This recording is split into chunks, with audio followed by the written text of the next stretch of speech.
Hello everyone, welcome to coding for Dev. तो आज की वीडियो में आपको बताऊंगा स्ट्रीम्स और बफर के फंडामेंटल, वो भी डिटेल में। सबसे पहले जानते हैं व्हाट इज स्ट्रीम। तो स्ट्रीम क्या होती है? तो स्ट्रीम एक एब्स्ट्रैक्ट इंटरफेस है जब आप वर्क करते हो कंटिन्यू डाटा फ्लो पे। जैसे आपका जो डाटा लोड करता है मेमोरी में, जब भी आपकी मेमोरी में एक बार एवरीथिंग जो लोड होता है मेमोरी में फर्स्ट टाइम पे, तो वो कैसे होता है? जो आपकी स्ट्रीम प्रोसेस के थ्रू होता है। जो डाटा आपका रहता है वो चंक बाय चंक आता है। ओके, तो उसको जो आइडल कंडीशन रहती है, जब लार्ज फाइल को हैंडल करते हैं हम नेटवर्क ऑपरेशन से, तो जो रियल टाइम में प्रोसेसिंग होती है वो किसकी वजह से होती है? स्ट्रीम्स से होती है। ओके, तो नोट जीएस में फेवरल टाइप्स के हमारे स्ट्रीम रहते हैं अंडर द हुड। तो वाई जो स्ट्रीम स्ट्रीम का यूज क्यों करते हैं? हम स्ट्रीम स्ट्रीम का यूज करते हैं इफिशियंट मेमोरी यूज के लिए। जब भी हमारे पास लार्ज डाटा होता है, स्पेशली लार्ज डाटा के लिए हमें परफॉर्मेंस फास्ट करनी रहती है हमारे को, तो हम क्या करते हैं? हम स्ट्रीम का यूज करते हैं। इससे क्या होता है, जो हमारी एबिलिटी होती है प्रोसेसिंग की, वो लोड करने की, वो बहुत फास्ट हो जाती है। तो जो स्ट्रीम के टाइप्स होते हैं, तो स्ट्रीम के 4 कोर टाइप्स होते हैं मेनली। पहला होता है रीडेबल, सेकंड राइटेबल, डुप्लेक्स और ट्रांसफॉर्म। ओके, तो सबसे पहले बात करते हैं रीडेबल की। जो रीडेबल है, वो वो स्ट्रीम को जो डाटा रहता है, we data there can be read, जो डाटा हमारा रीड किया जाता है, उसको हम रीडेबल स्ट्रीम बोलते हैं। जैसे डाटा और एंड, इसमें डाटा और एंड एंड का यूज करते हैं। और सेकंड होता है हमारा राइटेबल। जो राइटेबल होता है, उसमें जो स्ट्रीम होती है, जो हम डाटा रिटर्न करते हैं, जो हमारा डाटा जो चेंजेस होगा, उसमें हम उसका जो एग्जांपल लेते हैं, जो ड्रेन और फिनिश अपने इवेंट्स रहते हैं, उसका यूज करते हैं हम स्ट्रीम्स में। ओके, और थर्ड होता है हमारा ड्यूप्लेक्स। ड्यूप्लेक्स में क्या, स्ट्रीम को हम रीड भी करते हैं और राइट भी करते हैं। जैसे हमारा जो फोकेट रहता है, उसमें हमारे को क्या करना रहता है, में बहुत टाइप के ऑपरेशन होते हैं हमारे हमारे क्या, हम फोकेट में कनेक्शन सेंड भी कर रहे होते हैं और उसको ले भी रहे होते हैं, तो उसमें बहुत तरह के इवेंट होते हैं। इसमें हम किसका यूज करते हैं? ड्यूप्लेक्स का यूज करते हैं।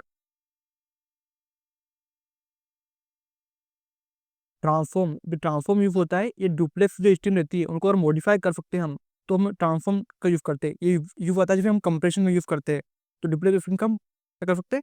कंप्रेस कर सकते हैं और ट्रांसफॉर्म कर सकते हैं पर्टिकुलर डाटा को। तो जो कॉमन रीडेबल स्ट्रीम्स होती है, अगर हमें उसका यूज करना है, तो जैसे हम जो हमारे इसमें एस मॉड्यूल का यूज करते हैं हम इसमें, तो हम एस मॉड्यूल को रिक्वायर करते हैं हमारे कॉमन जीएस की मदद से। ओके, फिर हम इसको एक रीड स्ट्रीम होता है, जो हम पर्टिकुलर जो हमारा लार्ज टेक्स्ट रहता है, हम उसको रीड करना है, तो हमको वो देना है, और उसमें फिर हमको इनकोडिंग सेव करनी है।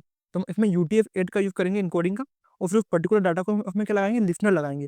तो जो रीडेबल डॉट एन है वो अपना लिसनर है, उसमें हम लिखेंगे चंक। चंक मतलब वो डाटा को चंक में ले लेके उसको लोड करेगा। ओके, और उसके बाद हम रीडेबल एक लगाएंगे आफ्टर फिनिश। अगर हमारा एंड हो जाएगा डाटा रीड करने का, फिर वो फिनिशिंग हमारी ऑन हो जाएगी। तो ये कॉमन रीडेबल स्ट्रिंग का एग्जाम्पल था।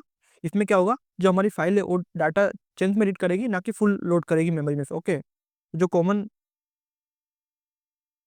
राइटेबल स्ट्रीम होती है हमारी, उसमें क्या करते हैं, हम एफ एफ मॉड्यूल को रिक्वायर करते हैं, और उसमें हम एक राइटेबल स्ट्रीम क्रिएट करते हैं। उसमें एक पर्टिकुलर हमने टेक्स्ट बना, जैसे आउटपुट डॉट टेक्स्ट, तो उसमें हमारा कुछ राइट करना है, तो हम राइटेबल डॉट राइट से पर्टिकुलर कुछ भी वर्ड राइट कर सकते हो। ओके, और फिर हम उसमें कुछ और राइट करना है, तो सेम उसी मेथड का यूज़ करेंगे। और अगर हमारे को एड एंड करना है स्ट्रीम को, तो हम राइटेबल डॉट एंड करके एंड कर सकते हैं। इसमें हमको जब लार्ज चंक ऑफ डाटा इसमें पहुंचाना रहता है, तो हम इसका यूज़ करते हैं। ओके, और जो इसमें एक और पाइपिंग स्ट्रीम होता है, इसमें क्या करते हैं, हम क्रिएटेड स्ट्रिप क्रिएट करते हैं इनपुट डॉट टी, और हम एक रीडेबल और राइटेबल दोनों क्रिएट करते हैं, और दोनों को हम रीड कर सकते हैं किसकी? रीडेबल डॉट पाइप मेथड से। जो ये ऑटोमेटिकली क्या करेगा, रीडिंग और राइटिंग ऑटोमेटिकली कर देगा। हमने एक तरीके से पाइपलाइन बना दी, जो रीडेबल राइटेबल दोनों एक्शन एक साथ परफॉर्म कर सकते हैं। तो जो नोड जीएस है, वो हैंडल करेगा, जैसे एचटीटीपी रिस्पॉन्स रहता है, जो जीपिंग रहता है, उसको एक्सेस कर सकता है। अब बात करते हैं जो बफर। बफर क्या होता है? तो बफर एक टेम्पररी स्टोरेज होती है बाइनरी डाटा की, जो 0 और 1 के फॉर्म में होते हैं। ये इंटरनली यूज की जाती है स्ट्रीम, जो हमारा स्ट्रीम जो डाटा को लेता है, वो किसका यूज करता है? एट द उसके बैकएंड में उसका यूज करता है, बफर का यूज करता है। तो जब भी हमारा डाटा ट्रांसफर होता है और मैनिपुलेट होता है, तो उसमें जो हमारी जो बैकएंड प्रोसेस चल रही थी, बफर चल रही होती है। तो बफर क्या होता है?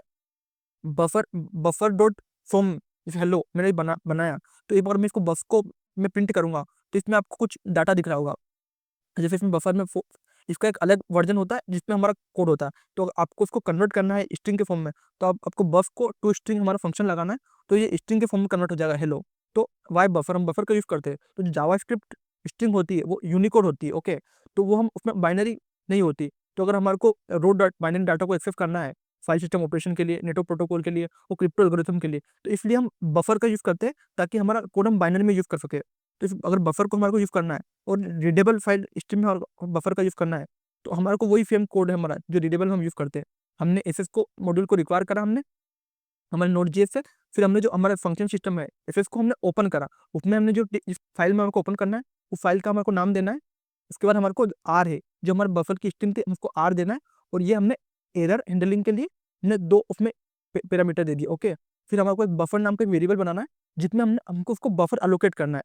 हमारे को बफर कितने फाइव का अलोकेट करना है, हमने बोला हमारे को 105 का बफर अलोकेट करना है। ओके, तो फिर एफएफ उसको रीड करेगा, और फिर जो डाटा को लेगा वो चंक वाइज लेगा। कैसे, जो उसका बफर बनेगा वो 100 पर्टिकुलर 100 ब्लॉक का बफर बनाएगा, और फिर उसको रीड करेगा, और फिर आखिरी में जब आपको प्रिंट करना है तो उस बफर को आपको स्ट्रिंग में कन्वर्ट कर देना। ओके, तो आपका इस तरीके से बफर से आप रीड कर सकते हो कोई भी डाटा को।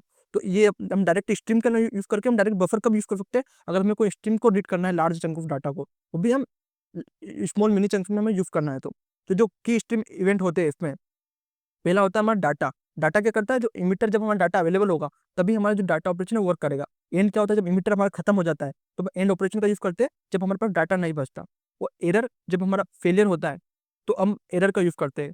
वो जो राइटेबल स्ट्रीम होती है उसमें जब हमारा ड्रेन का यूज करते हैं, जब हमारा बफर इम्प्टी हो गया, अगर एक बार जब हमारा बफर कंप्लीट हुआ और अगर फिर उसमें हमें और डाटा चाहिए तो हम ड्रेन का यूज करते हैं। मतलब अभी जो बफर का एलोकेशन है वो ड्रेन हो गया। और फिनिश का यूज करते हैं जब हमारा एंड फिनिश हो जाता है। वो एरर का यूज करते हैं हम जब उसमें कोई फेलियर आ जाता है राइटेबल स्ट्रीम यूज करने में। ओके, तो इसका अगर रियल वर्ल्ड यूज कैसे बताऊं मैं आपको बफर का, तो जब फाइल में इनपुट आउटपुट ऑपरेशन होता है, रीड राइट ऑपरेशन होता है, तो हम बफर का यूज करते हैं। जो एचटीटीपी रिक्वेस्ट में जो रिक्वेस्ट रिस्पॉन्स फील्ड होता है तब भी हमारे बफर का यूज होता है। ओके, और जब वीडियो में कंप्रेसिंग होती है तो जिप फाइल में जो जिप स्ट्रीम बनती है उसमें भी बफरिंग का यूज होता है। जब आपने कभी भी जिप खड़ा होगा पर्टिकुलर कोई भी फोल्डर, तो उसमें भी जो एट दिन में जो प्रोसेस होगी वो बफरिंग ही होगी। और जो वीडियो और ऑडियो प्रोसेसिंग होती है, हमारे जो वीडियो लार्ज वीडियो जो प्रोसेस होते हैं चंक में, उसमें भी हमारे बफर का ही यूज होता है। और जो डाटा को जो ट्रांसफॉर्म करते हैं हम एक वर्जन से दूसरे वर्जन में, उसमें भी हम बफर का यूज करते हैं। तो जो अगर आपको बफर रिलेटेड और कुछ भी डाउट है तो आप कमेंट कर सकते हो, और इसी तरह के और वीडियो देखने के लिए कोडिंग फॉर डेव को सब्सक्राइब करो। Thank you for watching.